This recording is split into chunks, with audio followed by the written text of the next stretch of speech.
and 2B, 75(1)(c), and 129(2) of the Constitution and Article 147(1) as read together with Article 131(2)(c) and (d) of the Constitution. 2. Ground 4. Gross violation of Article 161 of the Constitution on the institutional and decisional independence of judges. Ground 5. Gross violation of Article 3(1) and 148(5)(a) of the Constitution on the fidelity to the oath of office and allegiance. Ground 6. Serious reasons to believe that His Excellency the Deputy President has committed crimes under Sections 13(1)(a) and 62 of the National Cohesion and Integration Act. And Ground 9, gross misconduct that is incompatible with the high calling and dignified status of the office of the Deputy President and a member of the Cabinet and the National Security Council. His Excellency the Deputy President has publicly attacked and undermined the work of the National Security Intelligence Service and its officers. Honorable members, you will recall that on Tuesday, 8th October 2024, 282 members, being more than two-thirds of the members of the National Assembly, voted in support of the special motion for the proposed removal from office by impeachment of His Excellency Rigathi Gachagua, EGH, the Deputy President of the Republic of Kenya, on 11 grounds. The upholding by the Senate of 5 impeachment charges out of those set out in the special motion therefore concludes the consideration of the process as provided in Article 145 of the Constitution. The House is accordingly informed. Honorable members, in furtherance to this, there is a message that is being prepared to be delivered in the next few minutes. Honorable members, the second communication is on the appointment of members to a mediation committee of the Division of Revenue Amendment Bill. Honorable members, as you are aware, on Wednesday, 16th October 2024, the House rejected the motion on consideration of the Senate amendments to the Division of Revenue Amendment Bill, National Assembly Bill number 38 of 2024. This decision essentially committed the bill to a mediation committee in accordance with the provisions of Article 112 of the Constitution and Standing Order 149. Honorable members, Article 113 of the Constitution requires that wherever a bill is referred to a mediation committee, the speakers of the Houses of Parliament shall appoint an equal number of members from both houses to attempt to develop a version of the bill for consideration by Houses of Parliament. In this regard, honorable members, having consulted with the leader of the majority party and the leader of the minority party, I have appointed the following members to represent the National Assembly in the Mediation Committee on the Division of Revenue Amendment Bill 2024. 1. Honorable Ndindi Nyoro, CBS MP. Honorable Mary Emase, MP. The Honorable Dr. John Chikati, MP. The Honorable David Ocheng, CBS MP. The Honorable David Kiplagat, MP. The Honorable Dr. Otienda Molo, Senior Counsel, MP. The Honorable Fatuma Jeho, MP. The Honorable Dr. Makali Mule, MP. And the Honorable Dr. Ojambo Oundo, MP. Honorable members, the aforementioned members will await the appointment of senators to the mediation committee for the committee to be fully constituted for purposes of commencing the mediation process. Once I receive a message from the Senate to that effect, I'll convey the same to the House. Thereafter, the mediation committee will embark on an attempt to develop a version of the bill for consideration by the Houses of Parliament in accordance with Article 113 of the Constitution. The House is accordingly guided. Thank you. Yes, Honorable Pokose. Honorable Speaker, Article 149 of the Constitution provides that within 14 days after a vacancy in the office of the Deputy President arises, the President shall nominate a person to fill the vacancy, and the National Assembly shall vote on the nomination within 60 days after receiving it. Honorable Speaker, recently in passing the special motion for impeachment of the Deputy President, you guided us that we required at least 233 of us, being two-thirds of the members of this House, Order, Honorable Bukose. to pass this motion. And you jumping the gun? No, I'm just seeking your guidance, Honorable Speaker, Okay, whether we need the same threshold in this case. Okay, go on. So, Honorable Speaker, is the same voting threshold applicable in this case? I seek your guidance following your communication from the Senate. You are still jumping the gun. Okay. We have a communication from the Senate which requires no comment. Okay. When I give the next message, that is when you will be able to seek that clarification. Thank you. You are guided. Hold your horses. Next.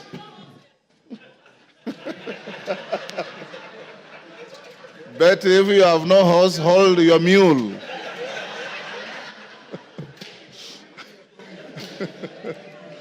Hold your mule. Order number 3, messages.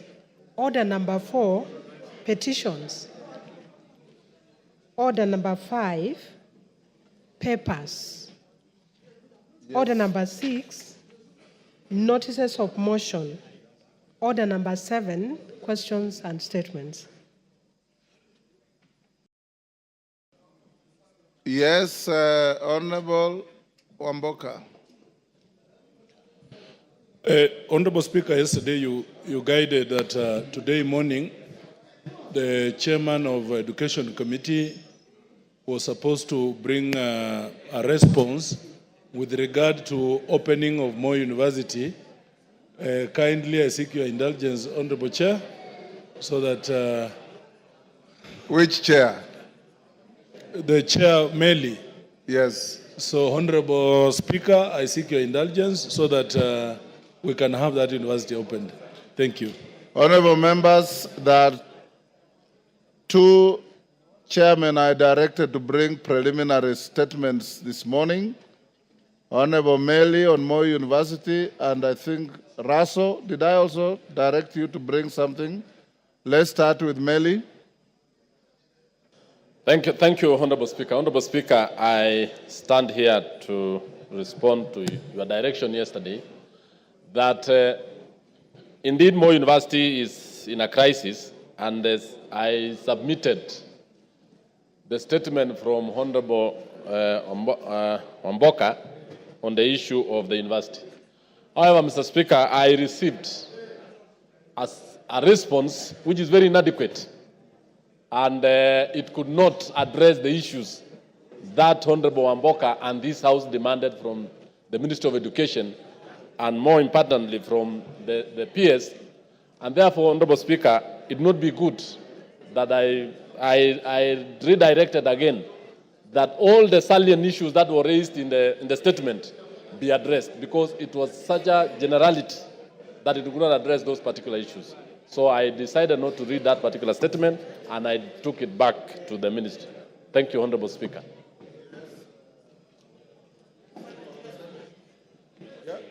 Yeah. Is it on the same issue? Yes, I wanted to... Go ahead. Yes. Mr. Speaker, the issue of Moi University is a very serious issue, and especially destroying the lives of our professionals and our professors who have done a great job in going to school to be able to teach our children. Mr. Speaker, we want the ministry to take seriously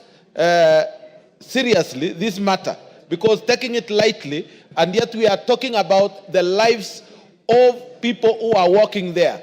They have lost their pensions, they have lost they don't have an increment of salaries, and they have been put on CRB. Almost all lecturers who took loans, the university is not paying. So we need that thing resolved as soon as possible, Mr. Speaker. Thank you. Cases. Yes. Thank you so much, Yes, Mr. Speaker. I rise knowing that Kasese constituency is where Moi University is situated. And as we seek the information through the Chair of Education, I wish to reiterate an issue that has not been talked about for quite some time, that Moi University, being the only second university in the Republic of Kenya, has facilitated establishment of more than 9 other universities, fully pledged universities. And in the process of establishing, most of the resources then that were earmarked for Moi University or were generated under IGU, especially during the parallel self-sponsored program, were utilized to establish these universities. And no discussion since then have been brought forward to ensure that Moi University is compensated back to where it was before.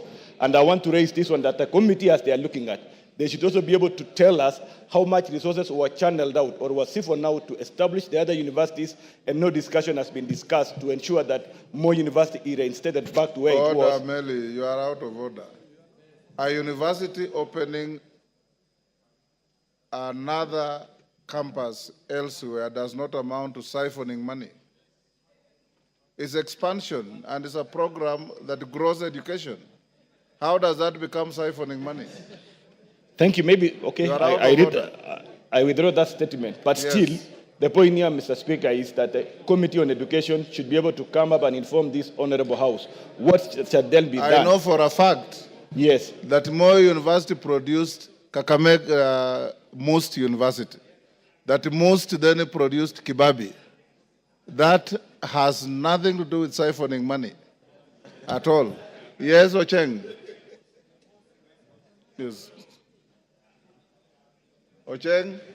The Honorable Speaker, the issue of Moi University is already happening, Mr. Speaker. Mr. Speaker, that the university is closed and there's no urgency, there is no effort towards reopening it immediately, Mr. Speaker, it's a scandal. Mr. Speaker, as the ministry and as the committee concerned brings a proper statement to this House, Mr. Speaker, could they tell us the root cause? If it is tribalism, let us be told so that that is sorted out. If it is ethnicity, if it's bad management, let us be told that that is sorted out.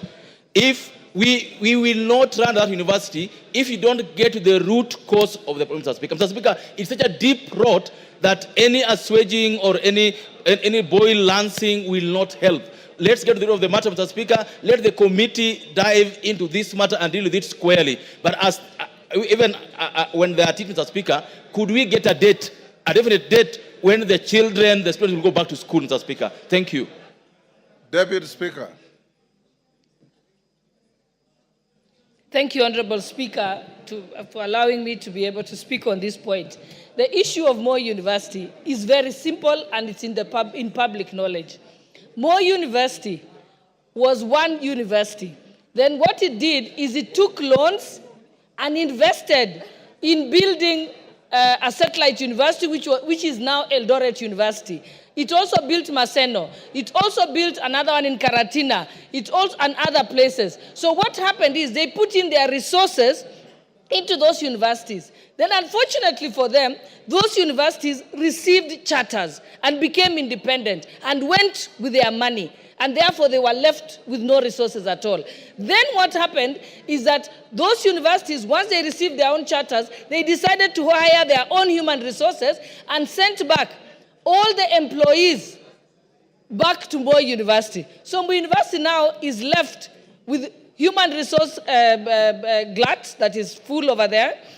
They also have debts that they are not able to pay. And so the only way to save Moi University is for the National Treasury to agree to put in resources, pay off the debts, and recapitate Moi University. Another challenge with Moi University is it has a capacity of 14,000 students. But at the moment, under the COOPS program, they only get 5,000 students. With 5,000 students, they are not capable of being able to run, even to break even. They need a minimum of 10,000 students to be able to receive sufficient resources to be able to run the university. So we need to just look at it pragmatically and decide that money has to be put into Moi University for it to come back on its feet. Thank you, Honorable Speaker. Is that Nabi? Nabi Nabwera? Thank you, Mr. Speaker. I have 4 points to make on Moi University. And I'm making this point as an alumni of Moi University. Point number 1. Yes, of Moi University. Point number 1, Mr. Speaker, unless we address the governance issues in Moi University, we are lying to ourselves. The issue about Moi University is governance.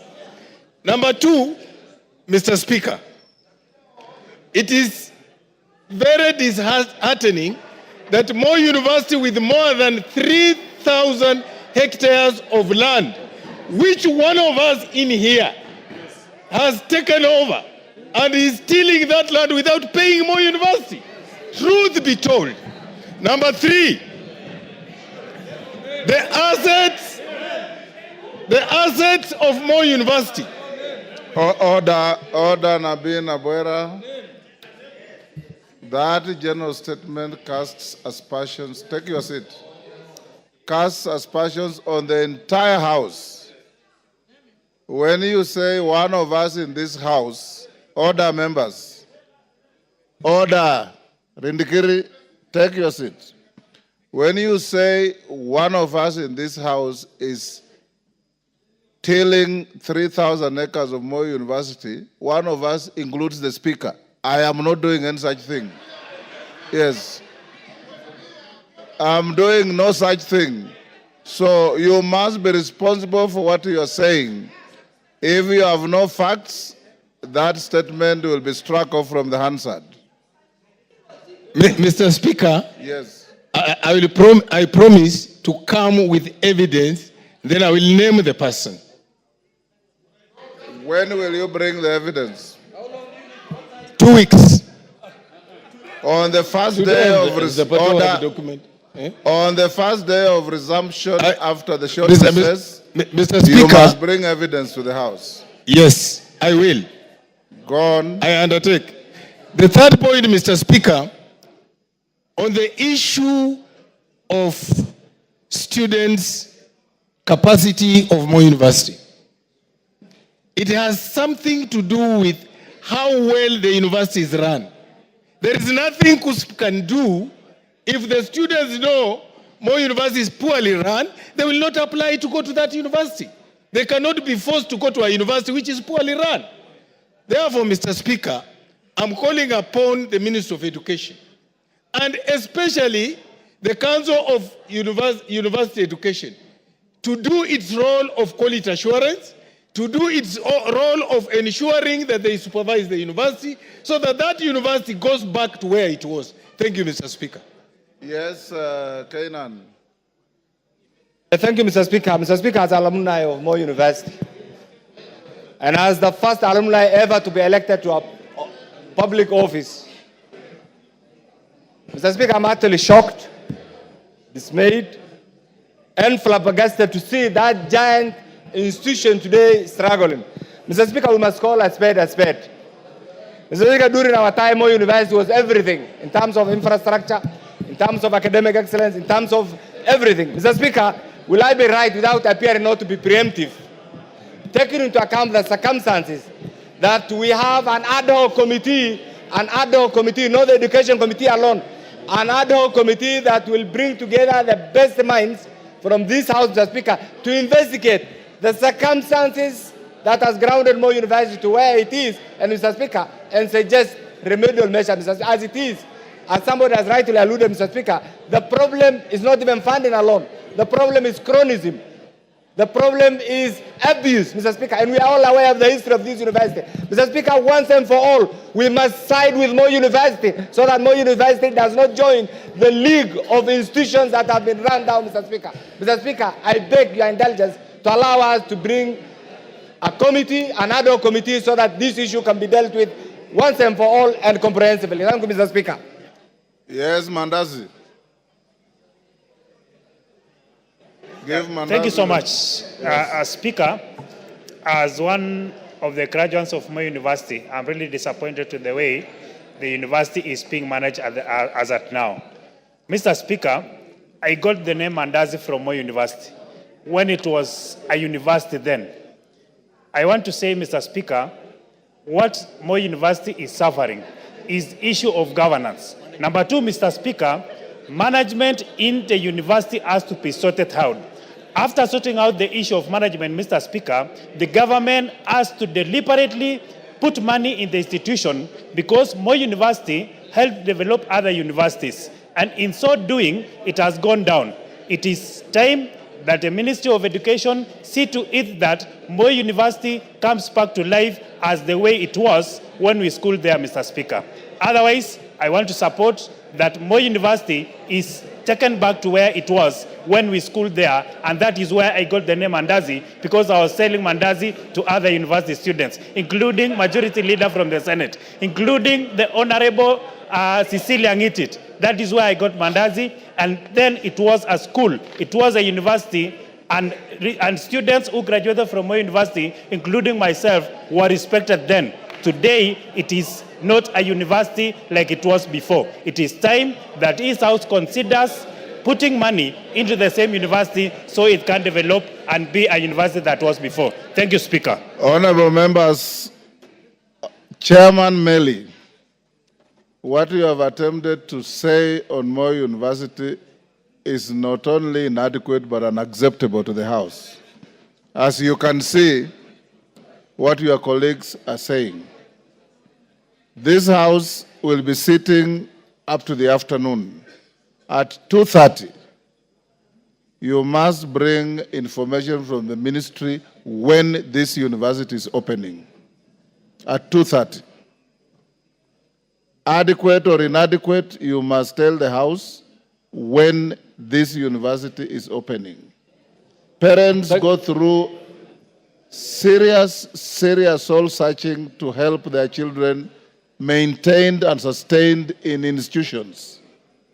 And we cannot, as a responsible House, procrastinate on this matter anymore. Yes, Meli? Mr. Speaker, I do agree with you wholeheartedly, and even the issues raised by members. But when a ministry official or a PS gives a two-paragraph statement on such a serious matter, it is actually belittling the House. And in fact, Mr. Speaker, I gave out the statement raised by the honorable member, and just to be given a two-paragraph statement, which is very wrong. Issues facing Moi University on financials, governance, and even issues of poor governance is very big. And I did not expect that, Mr. Speaker, that I bring such a very poor thing. As chairman of the committee, you know what to do. I shall take action as you have said, and I'll bring a statement this afternoon. Thank you. Thank you. Russell.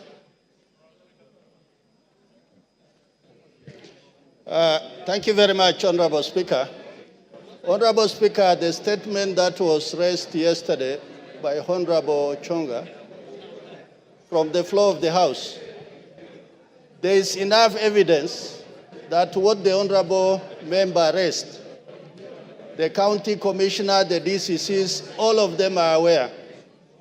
And indeed, that family, because they don't have enough, the man who had the resources had to throw them out of that land. So it has been confirmed to that extent. Is Chonga in the House? Is Ken Chonga in the House? That was his statement, right? Yes. So for that reason, Honorable Speaker, the task that you gave me is that the county commissioner and the DCC are going to sit this morning, and they are going to deliberate on this matter as far as removal of that family from their land is concerned. But what they have also confirmed, the matter is in court. What everybody was wondering is how the family was thrown out of their homestead. So for that reason, the ministry and the county commissioner is seized of that matter, and in the next 1-2 days, they are going to give us feedback that the family is restored back to their homestead. That is what we have gathered so far, Honorable Speaker, but we'll also not leave it to that. We'll follow it up. Thank you, Honorable Speaker. Honorable Ken Chonga is not in the house, so we'll leave it there. Yes, Chairman. I know my very able chair had actually made the preliminary report on the same, but I've just got the information or the report from the ministry that the report can be even ready as this afternoon. Yes. You'll deliver a statement in the afternoon? Yes. Excellent.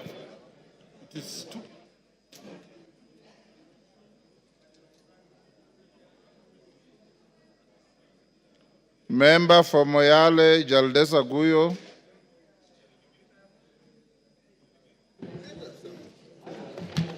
Thank you, Mr. Speaker. Honorable Speaker, pursuant to the provisions of Standing Order 44-2C, I rise to request for a statement from the chairperson of the Departmental Committee on Internal Security and National Administration regarding the reopening of Illo Gold Mine in the Dabel Moyale constituency. Honorable Speaker, in 2023, the residents of Moyale discovered traces of gold in the Illo area of Dabel, Marsabit County, following a prolonged drought from 2021 to 2023, during which pastoralists lost more than 80% of their livestock. The discovery of the Illo gold mine offered a new lifeline and an alternative means of livelihood for the community. However, in March 2024, a disagreement between two artisanal miners resulted in the tragic loss of lives. Consequently, the Ministry of Interior and National Administration ordered a 30-day closure of the gold mine, citing insecurity and the absence of proper administrative structures to manage the site for the welfare of the community and other stakeholders. Honorable Speaker, since the closure, several positive developments have taken place. Community organizations have transformed into cooperatives to oversee the administration and management of their natural resource. Unfortunately, it's alleged that some members of the security agencies have begun engaging in illegal mining activities in the area, providing misleading response to justify the continued closure, thereby excluding the residents and benefiting from the residents from benefiting from the situation. In September 2024, Marsabit County leaders met with the Cabinet Secretary for Ministry of Interior and National Administration to discuss the reopening of the Illo gold mine and other security concerns. Although there was an unanimous agreement to reopen the mine, just 2 weeks later, the Cabinet Secretary extended the closure by another 30 days, further disadvantaging the local community. Honorable Speaker, it's against this background that I request for a statement from the chairperson of the Departmental Committee on Internal Security and National Administration on the following. One, a report on the status on progress toward the reopening of the Illo gold mine. Number two, actions being taken by the Ministry of Interior and National Administration to facilitate the reopening of the Illo gold mine, along with the implementation of necessary administrative and security structures to safeguard lives, property, and the welfare of the local community.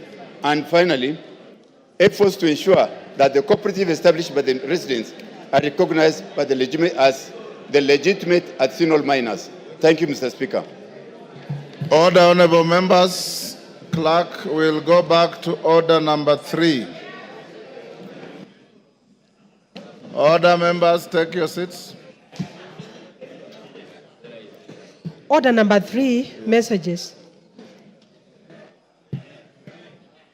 Members on their feet, take your seats. Order, honorable members, take your seats. Honorable members, I have a message from the President on On the nomination of Professor Kithure Kindiki, EGH, to fill the vacancy in the office of the Deputy President of the Republic of Kenya. Order. Order, members. Honorable members, pursuant to the provisions of Standing Order 42.1, I wish to report to the House that today morning I have received a message from His Excellency the President regarding the nomination of Professor Kithure Kindiki, EGH, to fill the vacancy which has occurred in the office of the Deputy President of the Republic of Kenya following the impeachment of the previous office holder. Honorable members, as you are aware, Article 149(1) of the Constitution provides as follows, and I quote, "Within 14 days after vacancy in the office of the Deputy President arises, the President shall nominate a person to fill the vacancy, and the National Assembly shall vote on the nomination within 60 days after receiving it." Honorable members, as you are aware, for a person to hold the office of Deputy President, the person must meet the requirements specified in Article 148, as read together with Article 137 of the Constitution. In the message, His Excellency the President indicates that as a prerequisite to the nomination, he sought and received confirmation from the Independent Electoral and Boundaries Commission, IEBC, that the candidate is qualified to vie for election as a member of Parliament in accordance with Article 137(1) of the Constitution. Further, His Excellency the President confirms that he has sought and received clearances from the following institutions with respect to the candidate. 1, the Kenya Revenue Authority, KRA. B, the Ethics and Anti-Corruption Commission, EACC. C, the Directorate of Criminal Investigations, DCI. D, the Higher Education Loans Board, HELB. And E, the Commission for University Education. Honorable members, in a testament to the foregoing, His Excellency the President has annexed the following documents in relation to his nominee. A, certified true copy of his certificate of birth. B, certified true copy of his national identity card. C, certified copies of his university degrees and other academic certificates. D, certification of foreign university degrees by the Commission for University Education. E, passport size photograph. F, curriculum vitae and testimonials. G, confirmation of compliance with Article 137 of the Constitution from the Independent Electoral and Boundaries Commission, IEBC. H, confirmation of citizen status by the National Registration Bureau, Office of the Registrar of Persons. I, confirmation of membership status in a political party from the Office of the Registrar of Political Parties, ORPP. J, policy party membership confirmation from the United Democratic Alliance, UDA. K, Chapter 6 of the Constitution, statutory clearances on leadership and integrity from 1, Tax Compliance Certificate, Kenya Revenue Authority. 2, Ethics and Anti-Corruption Commission. 3, Certificate of Good Conduct from the Directorate of Criminal Investigations, DCI. 4, Compliance Higher Education Loans Board. And 5, Credit Report and Certificate of Clearance from the Credit Reference Bureau. In view of the foregoing, honorable members, and having perused the attached documents, I am satisfied that the candidate meets the requirements under Article 148 as read together with Article 137 of the Constitution to fill the vacancy in the office of the Deputy President. Consequently, the nomination is properly before the House for purposes of the decision required under Article 149(1) of the Constitution. Honorable members, Article 149(1) of the Constitution suggests that states that upon receipt of a nomination of a person to fill a vacancy in the office of the Deputy President of the Republic of Kenya, the House is required to vote on the nomination. Considering that the House is scheduled to proceed on recess at the rise of the House this afternoon, I'll convene a meeting of the House Business Committee immediately hereafter to deliberate on the next steps to be taken by the House. Thereafter, I will guide the House on the decision of the House Business Committee, and the House is accordingly guided. I thank you. Yeah, because now you are properly seized. You can put your... Thank you, Honorable Speaker. Honorable Speaker, Article 149 of the Constitution provides that within 14 days after a vacancy in the office of the Deputy President arises, the President shall nominate a person to fill the vacancy, and the National Assembly shall vote on the nomination within 60 days after receiving it. Honorable Speaker, recently in passing the special motion for impeachment of the Deputy President... Order, Wanjala, he is on a point of order. So, Honorable Speaker... Yeah, order, Wanjala, what is it?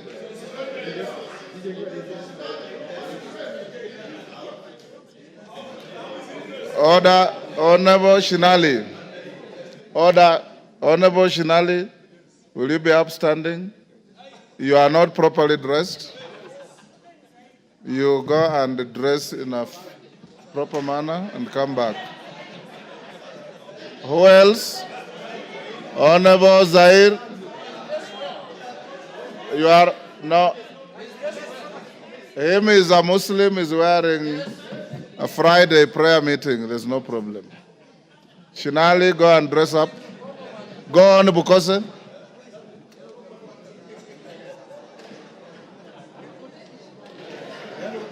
Honorable Speaker, recently in passing the special motion for impeachment of the Deputy President, you guided us that we required at least two-thirds, that is 233 members, of us being two-thirds of the House to pass the motion.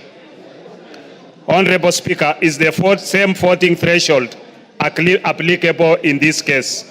I seek your guidance of the matter. Thank you, Honorable Speaker. Thank you. Honorable Nyikal.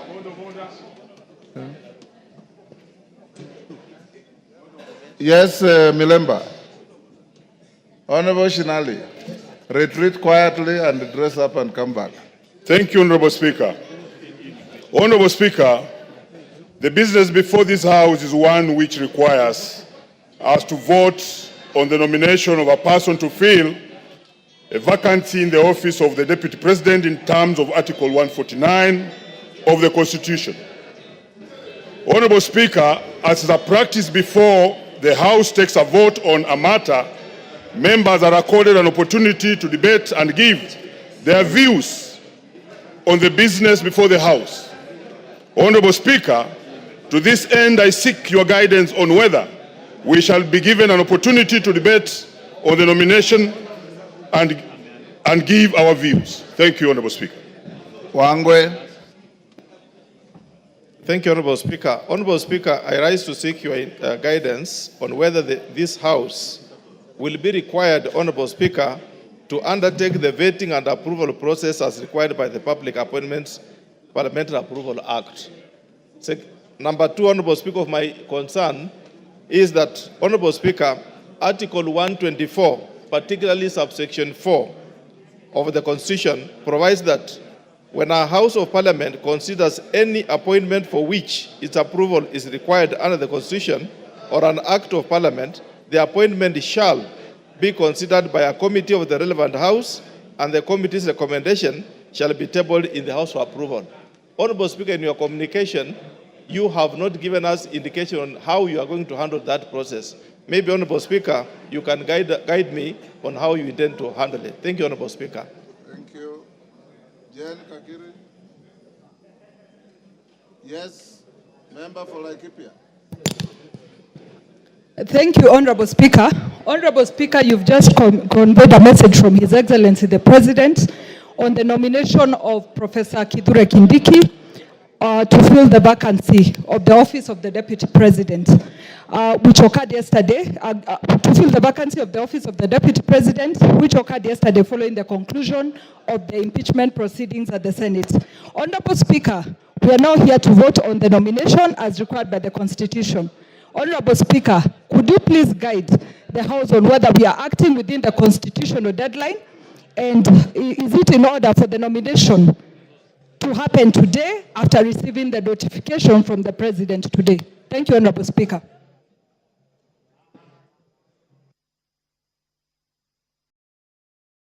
With those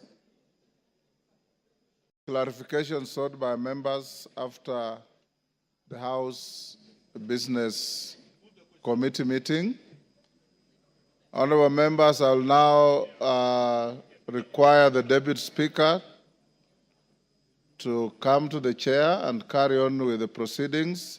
Members of the House Business Committee, move to room 9 for a meeting, whereafter we will resume the proceedings of the House. And I'll guide the issues raised by Honorable Pukose, Jane Kakiri, Wangwe, and Omboko Milemba at the next resumption. Yes, what's your point of order, Honorable?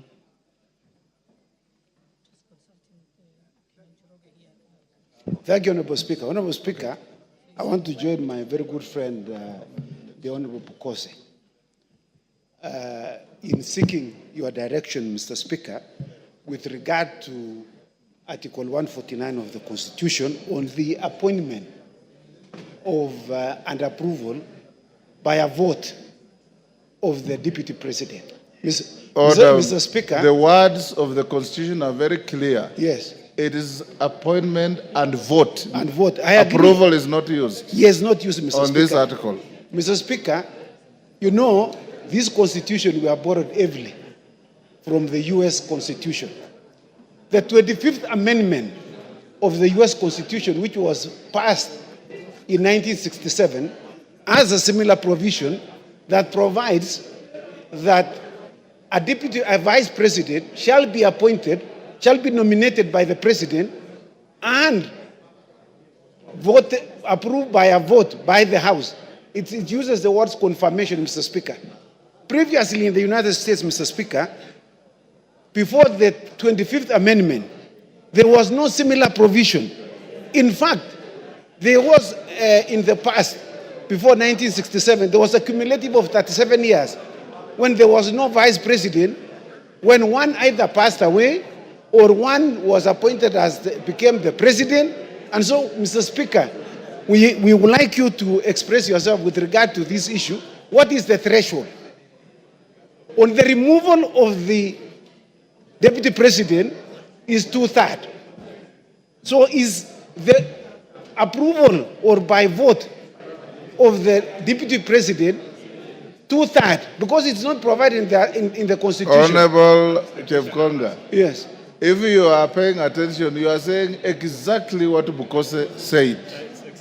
Oh, I'd walked out. And you are sitting next to him. No, I walked out, Mr. Speaker. Yes.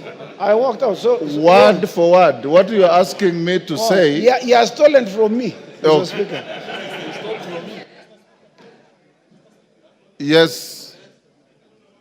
Yes, Wamboka.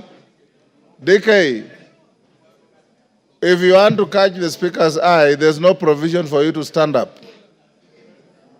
You sit and I'll give you. Yes, Wamboka, member for Bumula. Honorable Speaker, as you are aware, Article 118 of the Constitution requires this House to facilitate public participation in its legislative and other business of the House. Honorable Speaker, the issue of public participation is a sensitive matter which has often attracted debate and court challenges. Indeed, our recent experience in considering the special motion for removal of the Deputy President made us even appreciate better the need for public participation. Honorable Speaker, with this in mind, please guide this House on whether we shall be expected to conduct public participation in voting for the nomination to fill the vacancy in the office of the Deputy President. Thank you. DK. Thank you, Mr. Speaker. I'm rising on a point of order, still on the same issue that I need your guidance. Looking at His Excellency the nominee, we just vetted not more than 2 months ago, and that implies not more than 6 months ago. And the questionnaire that is expected is still the questionnaire that we used. Why don't we use the same motion and we use the same output and we just put the motion and we put the question and we finish today? Thank you. Daud. Yes. Thank you, Mr. Speaker. Mr. Speaker, it's great that Honorable Kithure Kindiki has been nominated by the President. My question is, Mr. Speaker, will IEBC have to be involved as the same was done during the election, or it is not a factor in this case? While I congratulate Kithure Kindiki for nomination. Donya, what is it? Mr. Speaker. On the same issue? Yeah, on the same issue. Go ahead. He's saying that we use the same questionnaire that he used as the interior for the position of the Deputy President. He's incorrect because you cannot use the same questions when it is a different docket. He's out of order. Thank Mr. you for Speaker. helping the Speaker. Yes, Member for Langata.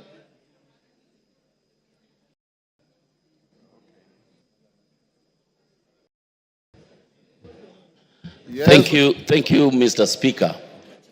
Having seen how things move very fast in this House, let me take this opportunity to congratulate the newly appointed Deputy President. Order, Kithure Kindiki. Order Jalango.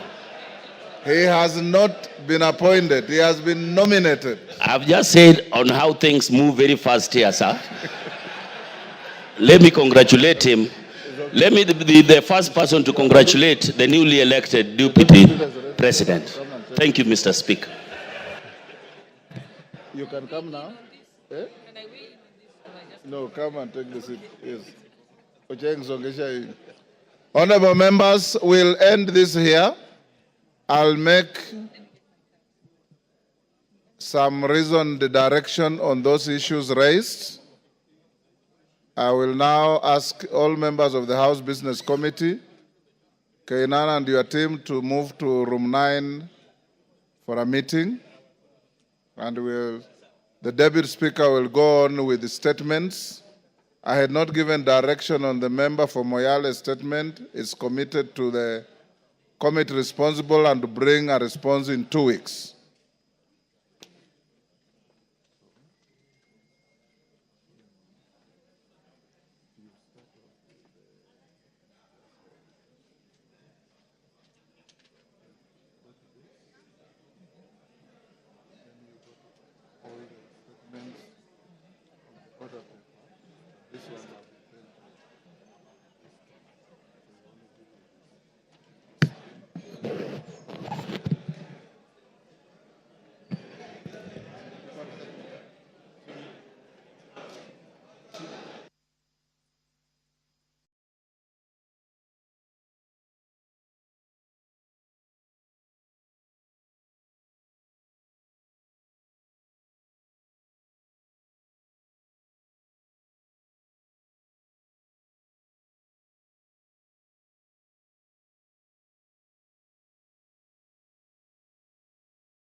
Honorable members, we shall now go to statements, and we shall continue with a statement by the member for North Horr, Honorable Wario.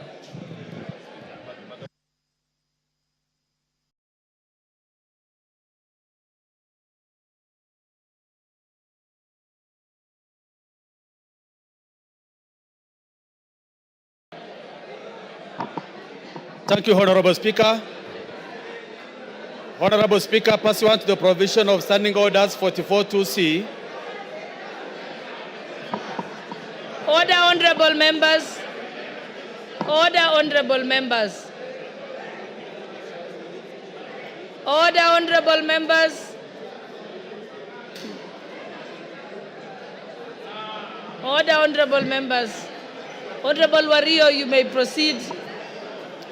Honorable Speaker, pursuant to the provision of Standing Orders 44.2c, I rise to request for a statement for the chairpersons of the Departmental Committee on Agriculture and Livestock and Departmental Committee on Regional Development regarding the perpetual drought crisis and resultant loss of lives and livelihoods in arid and semi-arid lands, and especially in Northern constituency.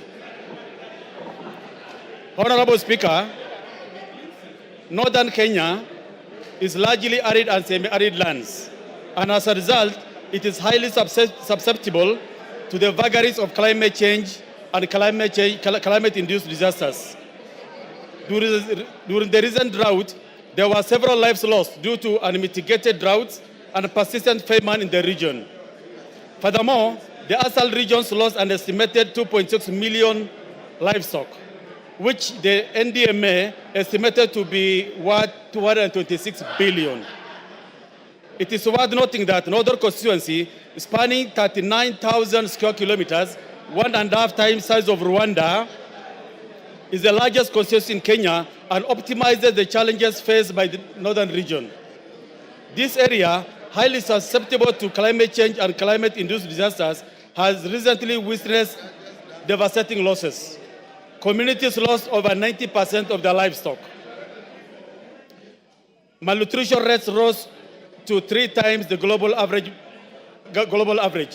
Thousands of the children drop out of school. Even with the recent normal rains, the population in North still faces life-threatening food crisis, with minimal and intermittent government support through relief foods. Despite the availability of vast land as the main factor of production and the ability to predict these weather conditions and with the use of ICT-based technology, the government interventions have largely been reactive and short-term, perpetuating cycle of dependency. Honorable Speaker, the Northern Kenya Development Plan is a sustainable plan to cushion communities in the region from the adverse effects of the climate change and climate-induced disasters. Unfortunately, this plan is yet to be implemented to transition pastoralists and victims of climate disasters from dependency of relief food to long-term and sustainable livelihoods and food security interventions. Honorable Speaker, it is against this backdrop that I request a statement from the chairperson of the Departmental Committee on Agriculture and Livestock and Regional Development on the following. 1. Plans on how the government intends to leverage on demonstrated capacity for transformative projects in technology, water, and large-scale infrastructure projects to prioritize food security and enhance dignity of the population in North and the ASALs of Northern Kenya. B, an explanation on why the government allocates substantial resources for relief food annually, but minimal or no resources for specific, smart, measurable, and realistic food security programs in the ASAL of Kenya. A comprehensive report on all food security and drought resilience projects with its corresponding budgets by both government and donor-funded projects that have been implemented or are ongoing in Northern constituency and the ASALs of Northern Kenya. Reasons why ASAL regions of Kenya remain vulnerable to climate change effects despite numerous national plans, including a report on the implementation status of the Northern Kenya Development Plan. Finally, a detailed analysis of the audited impacts of initiatives aimed at cushioning Kenyans from the effects of the climate change, with a specific attention to Northern region, including timelines for implementation of sustainable solutions. Thank you, Honorable Speaker.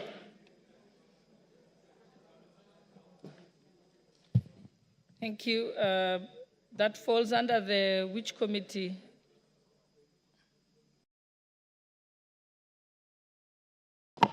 Environment? Committee of Agriculture and Livestock and Regional Development. Honorable Mutunga, are you here? Do you have any response? Or do you want to say something about it? Honourable Speaker, we can promise to get a response in the next 2 weeks, soon after the recess. Thank you. Honorable members, before we move to the next statements,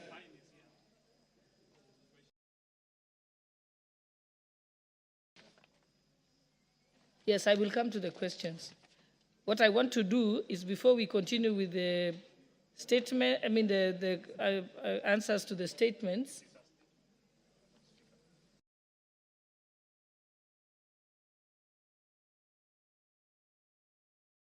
I will give you the opportunity. We'll go back to we are going to go to the statement. So you'll have an opportunity, Honorable Pukose. But before we proceed with the statements, allow me to reorder the order paper. And we will go to order number 8 to put the question, and also order number 9, and then we can go back to statements. Okay. So, honorable members. Oh, yeah, read out. Order number 8, the Community Health Workers Bill, National Assembly Bills number 33 of 2022, second reading, question to be put. Honorable members, I now put the question that the Community Health Workers Bill, National Assembly Bill number 53 of 2022, be read a second time. Will as many as of that opinion say aye? Aye. Will as many as of the contrary opinion say nay? The ayes have it. Next order. A bill for an act of parliament to make provision for the training, registration, and licensing of community health workers, to regulate their practice, to provide for the establishment, powers and functions of the Community Health Workers Council of Kenya, and for connected purposes. Order number 9, motion, consideration of the mediated version of the Sugar Bill, National Assembly Bills number 34 of 2022. Question to be put. Honorable members, I now put the question that pursuant to the provisions of Article 113(2) of the Constitution and Standing Order number 153, this House adopts the report of the Mediation Committee on the Sugar Bill, National Assembly Bill number 34 of 2022, laid on the table of the House on Wednesday, 16th October 2024, and approves the mediated version of the Sugar Bill, National Assembly Bill number 34 of 2022. Will as many as of that opinion say aye? Aye. Will as many as of the contrary opinion say nay? The ayes have it.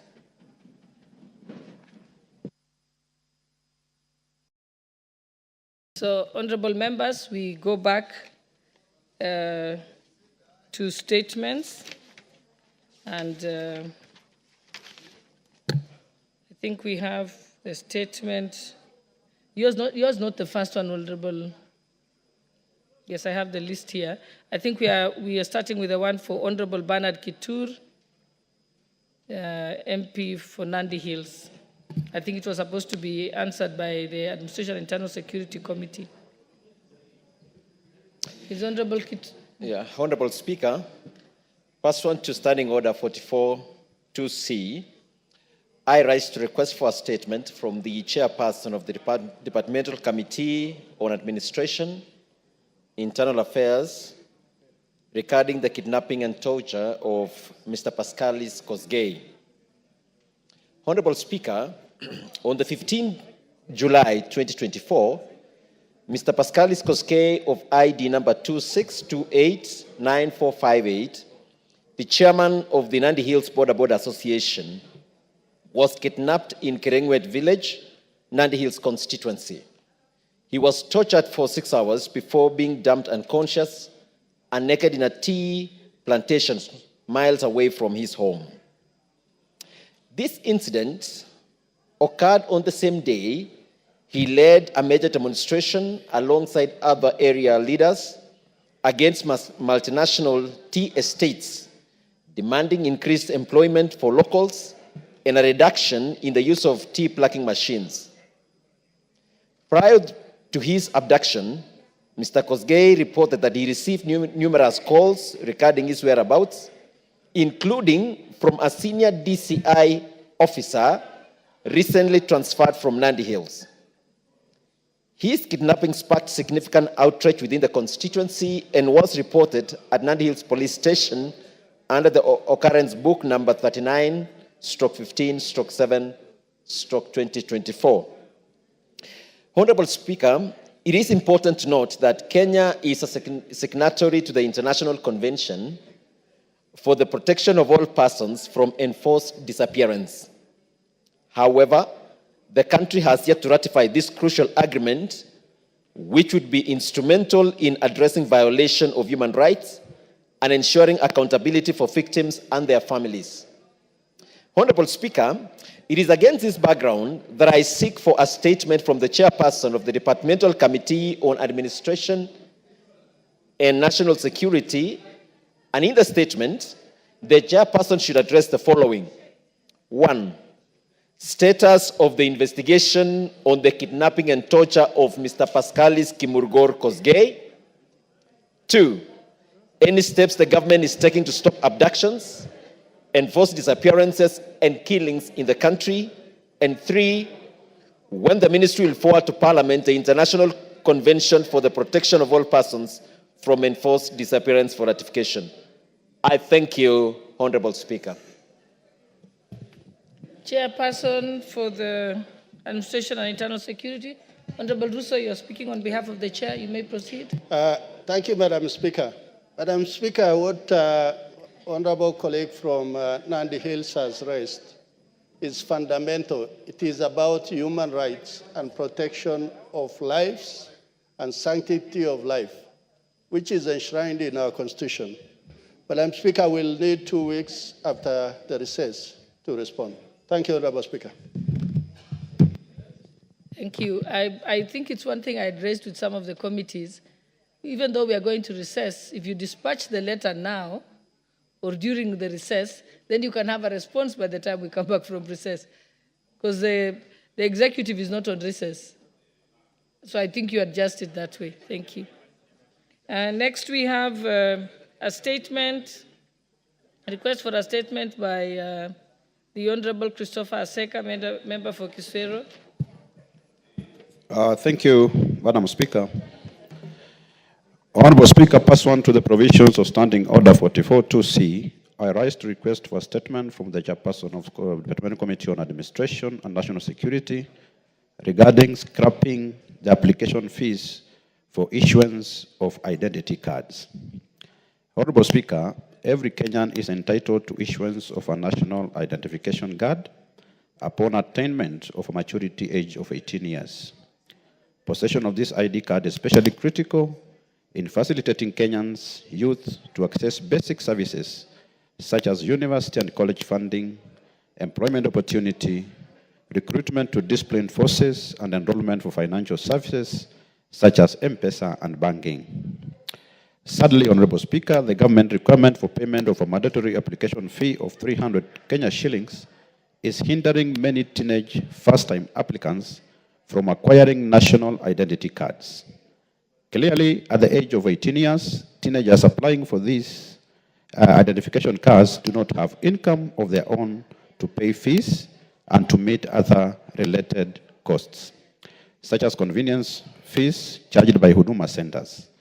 Additionally, teenagers who do not have parents or guardians to pay for the application fees, for them to fail to apply for identification cards due to the cost implications. As a result, most young people are not only delayed from timely access to opportunities requiring ID cards, but also the enjoyment of the inherent identity as citizens of Kenya. Honorable Speaker, it is against this background that I request for a statement from the chairperson of the Departmental Committee on Administration and National Security on the following. Clarification on the justification for levying and application fee of 300 Kenya shillings for issuance of national identity cards for first-time teenagers, applicants who do not have their own income. And 2, the action being taken to immediately scrap the application fee for the first-time teenage applicants in order to remove the prohibitive financial obligation and hinders them from obtaining the critical document. I thank you, Honorable Speaker. Thank you, Honorable Russo. Yes, proceed. You want to respond to him? Let's give them a timeline. Thank you, Madam Speaker. Madam Speaker, I think that issue is a hot issue in the country. Because if youngsters don't have anything, they live with their parents. And they are told to get an ID card, they must pay for it. I think it's something that we have not yet reached that stage, even as a country. Yes, in developed countries, youngsters start working from as early as 15 years, and they have some income.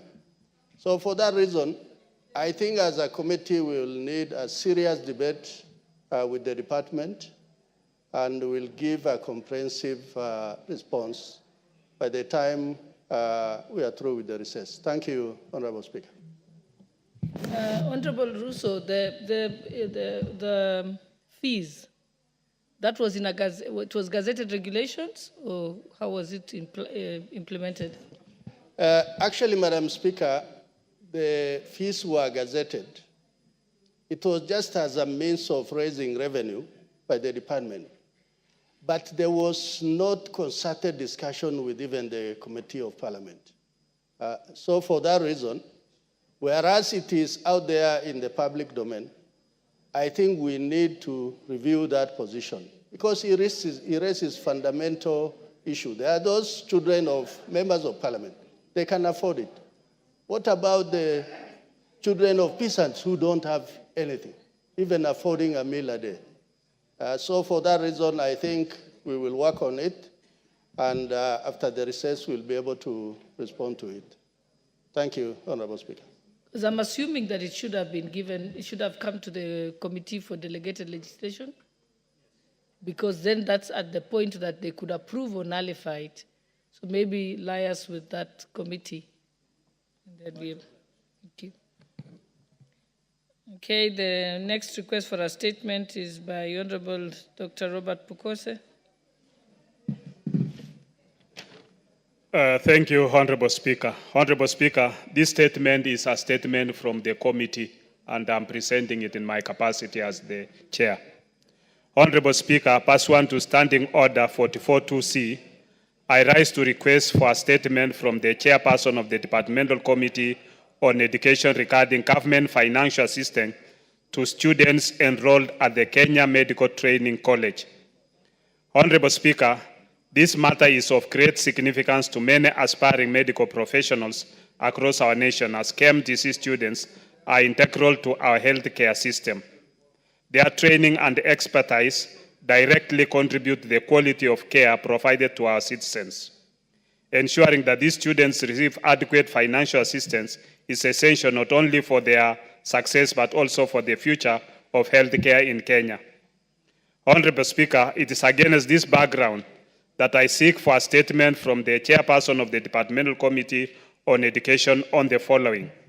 1, to clarify whether KMTC students currently placed in KMTC campuses by the Kenya Universities and Colleges Central Placement Service, KUPS, are entitled to the financial assistance provided by the Higher Education Loans Board, HELP, that is available to all students pursuing higher education in Kenya. 2, indicate if KMTC students are eligible for student loans offered under the purview of the Ministry of Education, and if so, when will they receive financial assistance, including student loans under the new funding model being introduced by the Ministry of Education. 3, state whether the Ministry of Education continues to allow the Ministry of Health through KMTC to collaborate with the Higher Education Loans Board in dispersing student loans to students at medical training college as has been practiced previously.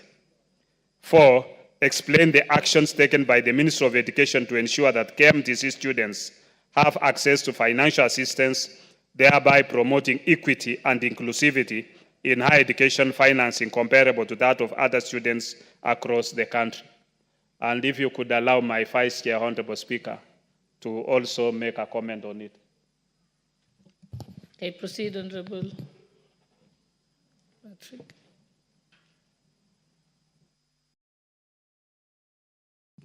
Thank you, Speaker. Speaker, I like to support my chairman on seeking that statement because, Speaker, we were in this house when you approved that students who go to KMTC will from now on be admitted through COOPS, like other students who go to universities. But, Speaker, it's a bit logic why they go through COOPS and then they don't benefit from government financing like university students through HELP. So, Speaker, what we are urging as a committee is that let students who go to KMTC, since they go through COOPS like other university students, also benefit from higher education launch board in financing the education, Madam Speaker. Madam Speaker, as we try to achieve universal health coverage in this country, the most important candidates that will help us to achieve UHC in this country are the nurses, are the clinic officers, are the public health officers, and the KMTC trains the back of this lot, Madam Speaker. So for us, it's just a request that let those who go to KMTC also be beneficiaries of higher education loans board, Speaker. Thank you, Madam Speaker. Thank you, Chairperson for the Education Committee. Thank you, Madam Speaker. Madam Speaker, I want to commend Honorable Dr. Bukose, the chair, and the members who have raised this particular issue. It's a very, very pertinent issue. And I think as the rule requires, mid-level colleges and universities, students in the Republic are supposed to get loans, scholarships through the Higher Education Loans Board and also University Funding Board. So, Honorable Speaker, I'll really fast-track this particular issue and will respond immediately we are back from recess because it's a very, very important item that we really need to dispense with faster. Thank you, Madam Speaker. Thank you. Let's go to the next request for a statement by the Honorable Dr. John Mutunga, member for Tigania West. Thank you, Honorable Speaker. Honorable Speaker, pursuant to the provisions of the Standing Order 44.2c, I wish to request for a statement from the Chairperson of the Departmental Committee on Finance and National Planning regarding the utilization of pension funds for national building. Honorable Speaker, the Retirement Benefit Act 1997 provides for among other things, requirements for the effective management and investment of the pension fund in Kenya. The statute also establishes the Retirement Benefits Authority, which oversees the prudent management of pension schemes and ensures responsible investment of pension funds. The funds represent a significant pool of long-term capital that, when strategically invested, can greatly contribute to national development. By allocating a portion of the fund to well-planned infrastructure projects, renewable energy initiatives, and affordable housing programs, pension funds can address key development challenges while ensuring stable, long-term returns for retirees. This would also improve financial inclusivity, enhance the living standards of citizens, and reduce reliance on foreign debts. Honorable Speaker, it is against this background that I request for a statement from the Chairperson of the Departmental Committee on Finance and National Planning on the following. Number one, provide a report on the number of registered pension funds in the country and the total amount under management across the funds. Number two, a list of the specific sectors where the pension fund have been invested and the terms of these investments. And finally, report on the proposals that money held in pension funds be invested in national development and the likely modalities for such arrangements. Thank you, Honorable Speaker.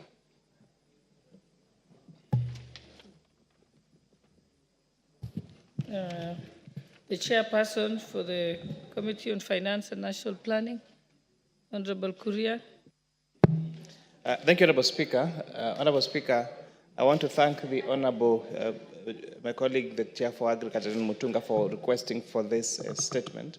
And I think the committee will endeavor to go far beyond the sort statement sought.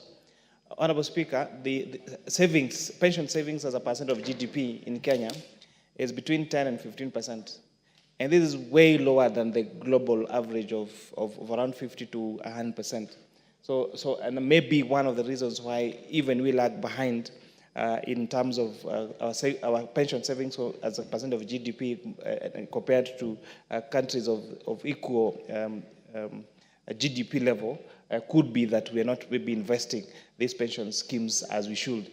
And therefore, the Parliamentary Committee on Finance and National Planning will endeavor to meet the relevant authorities, including the Retirement Benefit Authority and all the other pension schemes, Honorable Speaker, and see how they are investing those monies, ensuring that even they're not just, the savings are not just used for development of this country, but also, and most importantly, the savings are safeguarded, so that when our pensioners get to retire, they are assured that they're going to get their pensions on time, and that they're going to grow the funds and make sure that they're used for the economic development in this country. So, Honorable Speaker, if you give us 2 weeks, we should be able to respond to the statement sought by the Honorable Mutunga. I thank you, Honorable Speaker.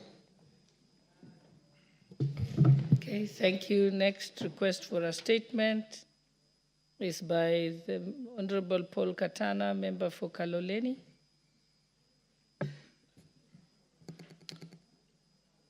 Honorable Speaker, pursuant to Standing Order 44-2C, I rise to request for a statement from the Chairperson of the Departmental Committee on Tourism and Wildlife on elephant invasion in Kayafungo in Kaloleni.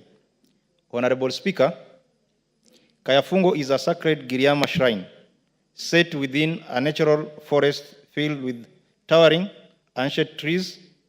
Unfortunately, the invasion of elephants has severely impacted the area, leading to the destruction of nearly all its trees and places of worship. While these majestic creatures are an essential part of our national heritage, they have also become a major source of property damage and fear of residents. Honorable Speaker, it is against this background that I seek for a statement from the Chairperson of the Departmental Committee on Tourism and Wildlife. In the statement, the Chairperson should address the following. 1. Immediate measures the Ministry is instituting through the Kenya Wildlife Service to keep elephants away from Kayafungo and facilitate their return to their natural habitat. 2. Plans by the Ministry to compensate residents whose properties have been damaged by the elephants. 3. Measures in place to restore the damaged Giriama Shrine and its surrounding environment to its original state, as well as to protect it from future elephant invasion. Thank you, Madam Speaker. The Chairperson for the Departmental Committee for Tourism and Wildlife. Oh, you're there? Okay, Honorable Muge. Honorable Chair, I'm not the chairperson of the said department or a member, but Honorable Speaker, I wanted to add my voice to the said matter. Honorable Speaker, I come from a county that has a lot of animals, especially monkeys. And Honorable Speaker, this matter has to be accorded the attention it deserves. There's a whole belt in my county, Honorable Speaker, running through the valley, the Nandi, the Aldai, and the Tindred constituency. Honorable Speaker, those people hardly harvest anything because anything that they plant is eaten by the monkeys, Honorable Speaker.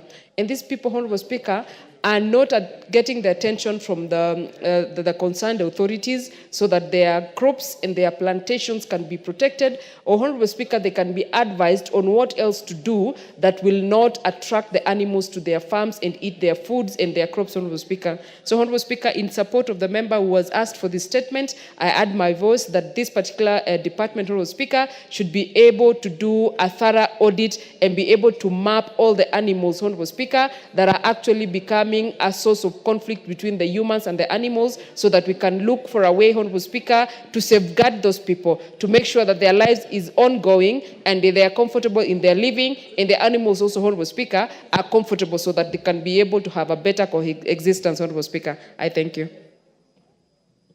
Thank you. Is there a member of that committee in the House? Okay, then I think Honorable Wako, I think we'll task you to ensure that it goes to the relevant committee. And next we have... Thank you. Next we have another request for a statement. Honorable Wanjiku Muhia, member for Kipipiri. Thank you, Honorable Speaker. Honorable Speaker, pursuant to the provision of Standing Order 44.2c, I rise to request for a statement from the chairperson of the Departmental Committee on Transport and Infrastructure regarding the unmarked bumps along flyover Jabini, Kipipiri, or Karau Nyahururu Road. Honorable Speaker, there are several concerns regarding the safety and well-being of both road users and the surrounding communities due to the erection of unmarked speed bumps along the flyover Jabini, Kipipiri, or Karau Road to motorists. The unmarked bumps on the Kenha Class A road pose a significant risk to motorists. The lack of clear signage, markings, and proper visibility has already resulted in several near-miss incidents and in some cases, accidents. The sudden appearance of this speed bump forces drivers to brake abruptly, increasing the likelihood to rear-end collision, particularly at night or in adverse weather conditions. Additionally, residents are worried about the heightened risk to pedestrians, especially school children, as vehicles may swerve unpredictably to avoid the unmarked bumps. Moreover, the damage to vehicles caused by sudden impact with these bumps has placed unnecessary financial burden on road users. Honorable Speaker, it is against this background that I request for statement from the chairperson of Departmental Committee on Transport and Infrastructure on the following. 1. Plans to ensure that all bumps erected along the flyover, Jabini, Kipipiri, or Karau Nyahururu Road are clearly marked and proper signage provided. Action being taken for the, that is 2, action being taken for the provision of proper signage and reflective markers along the flyover, Jabini, Kipipiri, or Karau Nyahururu Road. And 3, a report on the exact timeline for marking the bumps and placing signage along the said road. I thank you, Honorable Speaker. And just in one sentence, I want to confirm, like Kipipiri, we have already lost so many souls in a very black spot called Jiret near Kariamu. Recently, we lost a principal from Kiabogo Secondary School, and we have lost many, and particularly near Kinagop, and I know the member will be speaking. The contractor who maintained this road, he maintained and go and leave the road as dangerous as such. Thank you, Honorable Speaker. Okay, Honorable Member for Kinagop. Thank you, Madam Speaker. I, in a special, want to thank my colleague, who is a Member of Parliament for Kipipiri, my neighbor. The road that has been mentioned passes through my constituency, fly over to Jambini, then to Kipipiri, all the way to Nyahururu. And that road, Madam Speaker, has become a death trap, simply because the bumps that are in that road are not marked. And Madam Speaker, we have raised this issue numerous times with the Kenya National Highways Authority, and nothing has been done so far. In my very constituency, there's a place called Gadara Ward, a place called Kanamba. And we have lost lives of children in school, going to school, simply because there are no bumps. And the bumps that are on that road are not marked. And therefore, I want to support this statement and ask that Kenha quickly or speedily just erect bumps where they're supposed to be and be simply marked so that then we stop this loss of life. And Madam Speaker, there's some level of complacency when it comes to erecting bumps. You know, you'll hear these people say we cannot erect bumps because it's a highway. But then what is more important, speed or the lives of people? And therefore, Madam Speaker, in a special way, I would want you to emphatically compel Kenya National Highways Authority to erect bumps where they're supposed to be and mark them appropriately. I rest my case, Madam Speaker. Thank you. The chairperson for the Transport and Infrastructure Committee. Any member of the committee?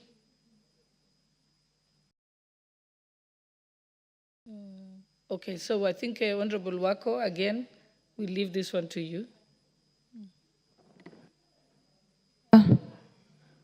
Most obliged. Thank you.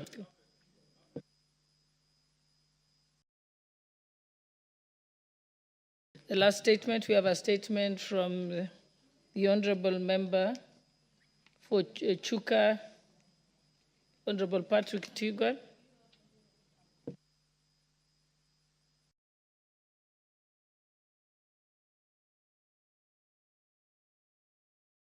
Thank you, Madam Speaker. Madam Speaker, I stand in this house today to pass my sincere condolences and mourn a colleague, a friend, a member of my constituency, Honorable Beatrice Nkatha Nyaga. Honorable Beatrice Nkatha Nyaga served in this house, Madam Speaker, in the 11th and 12th Parliament. She's a lady who served with dedication, a very hard-working woman. In Tharaka Nithi, we used to say she was the glue that held Tharaka Nithi together. Madam Speaker, it's a very sad moment because we just lost a leader, a very loving woman, a very dedicated leader, Madam Speaker. And as a county and as a country, we are at loss today to mourn Beatrice Nkatha Nyaga, the former member of parliament, the immediate former member of parliament for Tharaka Nithi County, the Women Rep. Madam Speaker, Nkatha has been ailing for the last few months. And yesterday, she rested. And I stand in this house, Madam Speaker, to mourn her today and to give my sincere condolences to her family, her children, and the great people of Tharaka Nithi, where she comes from, and members of this parliament who worked very closely with her, because Madam Beatrice was a friend to her in this house. Madam Speaker, I was just thinking when I was seated here, and I was saying it's, as we bid farewell today, as we mourn Nkatha today in Tharaka Nithi, it's also a celebration as we for appointment of Kidiki. So it's mixed feelings. It's mixed feelings in the county, Madam Speaker. Madam Speaker, thank you. I even don't know what to continue. I would just request Honorable Murugara, who I know was a very close friend, to give her his condolences. Thank you, Speaker. Honorable Patrick, you're out of order. You cannot give the opportunity to the member for Tharaka. I think I'll give Honorable Dorothy Kiara, then I'll come to you. Yes, but you're out of order. You're taking the Speaker's job. Thank you, Honorable Speaker. Honorable Speaker, indeed, it is a sad day for all of us today. And I want to join my brother, Honorable Patrick, and the entire Tharaka community and the women of this country in mourning Honorable Beatrice Nkatha. Honorable Beatrice Nkatha was a woman of strength. She worked diligently as the first woman representative of Tharaka Nithi, where she was referred to as Mama County. She served the women, the vulnerable, and the rest disadvantaged in the community with a lot of dedication and zeal. Honorable Speaker, I want to say it's a sad moment for the country, and more so for all of us, because we know the great role that Honorable Beatrice Nkatha played during the 2022 general elections. Honorable Beatrice Nkatha, Madam Speaker, if you can remember from her clips, she was very committed to ensuring that this government comes to power, and more so fighting for His Excellency the President. Even when the ground in our own community was so hostile that she was not able to mention anything else, she went on even when there was a lot of noise, shouting, Ruto, Ruto, Ruto. We still remember her for that. Honorable Madam Speaker, I want to join the rest of the members of this House who served diligently with this beautiful soul, a lady who was very generous, a lady who put on a smile all the time, even when things were so difficult. And I want to say, may the gracious Lord rest her soul in eternal peace. Thank you. Member for Tharaka Nithi, Honorable George Murugara.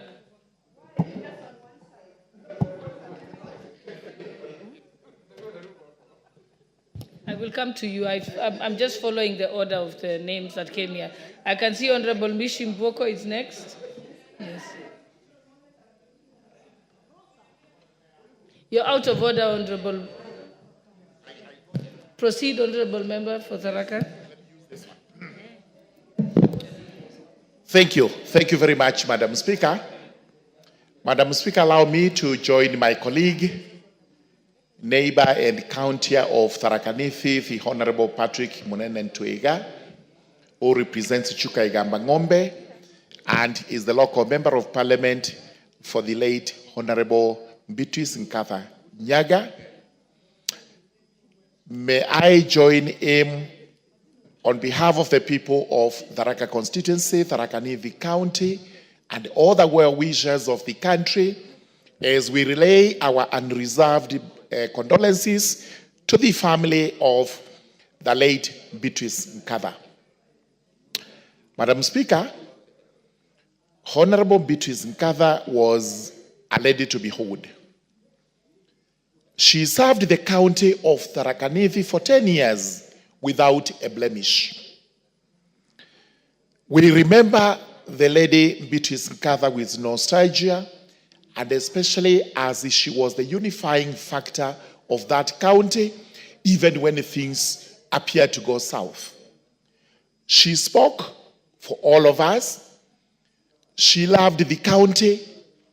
She traversed that county with like a colossus, and did not discriminate one constituency against another or one people against another people. She loved the children, the students, the elderly, the vulnerable, and she spoke for them without any reservation. Today, a dark cloud hangs over the county of Tharaka Nithi as we mourn this great lady. It also hangs over the country because Beatrice, especially towards the last general election, stood for the entire country. She was one of the most committed servants of the UDA party. She was one of the most loyal persons to His Excellency the President, Dr. William Samoei Ruto.